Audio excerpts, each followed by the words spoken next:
Գարնան բացվելուն պես ջավախցու առաջ հայտնվում են բազում խնդիրներ կապված գարնանացանի հետ։ Սերմ, եթե չունի, պիտի առնի, իսկ այն այդ օրերին թանկանում է։ Թանկանում է նաև դիզվառելիքը։ Ինչպես են մեկնաբանում այս թեման բնակիչները, ցանեն, թե չցանեն։ Ամեն տարի ոչ մի մարդ իր սերմով, իր կարտոլի սերմով ամեն տարի կցանե։ Համի թաժա սերմ է պետք, թե ինչ է պետք, իրենք գիտեն։ Հողագործները գիտեն ինչ է պետք, որ կարտոլ ցանեն, կարտոլ լաջեցնեն, դե գյուղում են ինչ։ Գարի ցորեն ու իվսե, ուրիշ մյուս բանջարեղեններն ամեն տուն իր համար հող ունի, կցանեն կապրեն։ Բենզինի գներ պիտի ասենք, թե իսկականից այդ հողագործները այդ գնով սալյարկեն, արժե որ իրենք աշխատեն,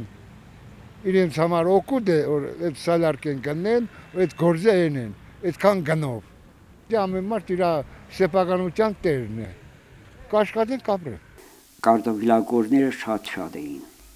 10-15 հեկտարով կարտոֆիլ էին ցանում։ Բայց հետո անցյալ տարի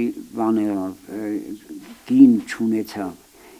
եւ հրաժարվան շատ էր, այս տարի կիսով չափ կրճատվել էր։ Այդ ավելացել է հացադիկային կուլտուրաների, հատկապես գարու